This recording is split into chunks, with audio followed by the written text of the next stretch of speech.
ये जो वीडियो आप लोगों ने देखी, इस वीडियो ने पिछले 2 दिनों से उत्तराखंड में धूम मचा रखी है।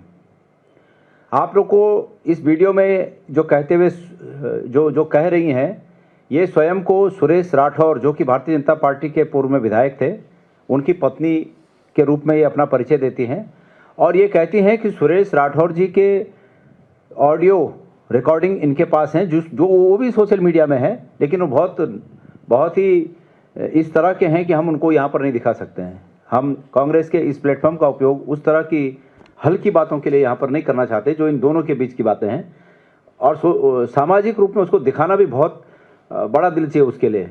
मेरे पास तो नहीं है ऐसा दिल कि मैं इस तरह की नंगाई को दिखा सकूं जो दोनों के बीच की बातें हैं।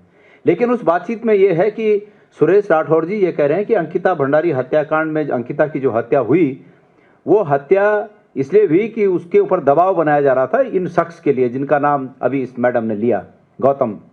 ये वर्तमान में भारतीय जनता पार्टी के उत्तराखंड के इंचार्ज हैं और बड़े लंबे समय से इंचार्ज हैं।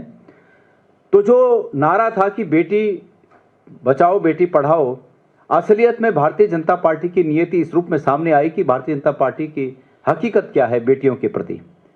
साथियों, एक चीज मैं ये कहना चाहता हूं कि अंकिता भंडारी हत्याकांड जब हुआ, उस दिन सबसे पहले शक की सुई इस रूप में जागी। ये शक इसलिए जगा कि रात को जब ये 3-4 दिन पहले उसकी वो हो गई थी, मतलब ये पता चल गया था कि वो कहीं गुम है।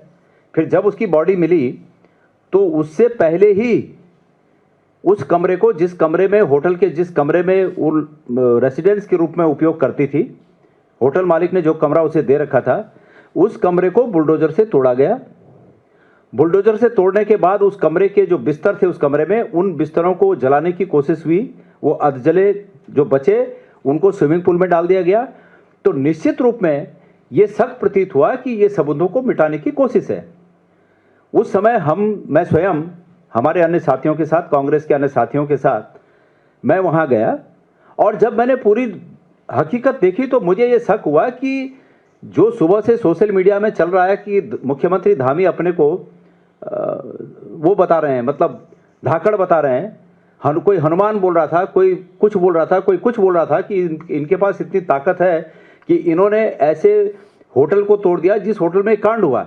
लेकिन मुझे शक इस बात का हुआ कि अगर इनको उस होटल मालिक को नुकसान करना था तो उस होटल मालिक का निजी आवास बुलडोजर से हरिद्वार में था तो बुलडोजर से वहां तोड़ते।